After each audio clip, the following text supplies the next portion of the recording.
আসসালামু আলাইকুম ভিউয়ার্স, আমি এই রাস্তা দিয়ে যাচ্ছিলাম, হঠাৎ দেখলাম এই ব্রিজের এই হাল। এটা হচ্ছে আপনার বাদুরপুর, এটা হলো আগলজারা, বরিশাল আগলজারা থানার রাজিয়ার ইউনিয়নের বাদুরপুর গ্রাম। এই গ্রামের এই বাদুরপুর বাজার, এটা হচ্ছে বাদুরপুর বাজারের একটা ভ্যালি ব্রিজ। এটা বহু দিনের পুরনো, কিন্তু এই রাস্তাটি দিয়ে এই যে ভ্যান চলাচল এইগুলো দেখাই, চ্যানেলগুলো কিভাবে ফাঁক হয়ে গেছে।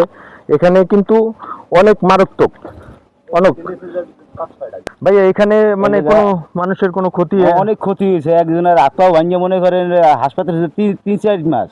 আচ্ছা আচ্ছা কয়েকদিন আগে এখানে একটা সামনে চাকা রাতে 2টা গুলোতে পড়ে গেছে, এবার হারা রাত্রির ভোগছে। আচ্ছা আচ্ছা ভাই, শুনলেন বড় ভাই, ভালো আছেন আপনি কি এলাকার? এই রাস্তাটির জন্য কি আপনাদের কোনো সমস্যা হয়? এই ব্রিজটার জন্য সমস্যা হয়? অবশ্যই সমস্যা হয় ভাই। আসলে এখানে কোনো অ্যাক্সিডেন্ট হয়েছে নাকি এই কারণে? অ্যাক্সিডেন্ট প্রায় হয় ভাই। এই গাড়ির চাকা একেবারে দুইটা গাড়ি ঠিক আছে, এক চাকা পরে গাড়ির এক্সেল ভেঙে যায়, মোটরের কন্ট্রোল ভেঙে যায়, মোটরে ঝামেলা, গাড়িতে ঝামেলা, পাতিতে সমস্যা হয়, অনেকই ঝামেলা ভাই। এই যে কারণে আমার সব অনেক আর কি কষ্ট করতে হয়েছে কাকি, বুঝলেন?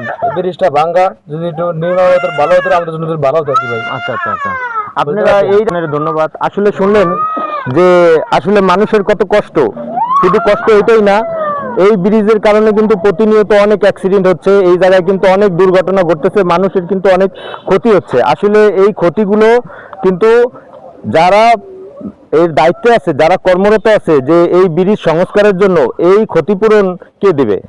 আসলে অনেকে শুনলেন, অনেকে হাত পা ভেঙে পড়ে আছে।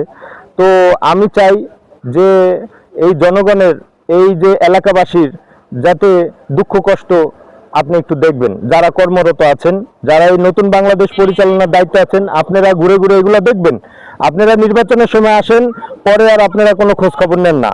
আমরা তো একের পর এক দেখতেছি, একের পর এক সরকার দেখতেছি, কিন্তু এটা কিন্তু নতুন হয় নাই, এটা কিন্তু নতুন নয়, এটা বিগত আরো 2-3 বছর ধরেই কিন্তু এই অবস্থা। আর এই রাস্তা ধরেই কিন্তু আপনার বাড়তি পর্যন্ত যায়, বাড়তির রাস্তা কিন্তু বেহাল অবস্থা। এই বাদুরপুরের মানুষ এইখান থেকে যদি বাড়তি পর্যন্ত যায়, যদি রুগী নাও হয়, তাহলে কিন্তু এরা ওই গাড়িতে বসে রুগী হয়ে যায়, রাস্তার এমন দুর্দশা। তো আমি চাইবো এই ব্রিজটি যাতে একটু করে দেন, এই এলাকার মানুষে একটু শান্তি দেন, এই এলাকার মানুষের সুখ দুঃখের ভাগিদার। ভালো থাকবেন, আসসালামু আলাইকুম।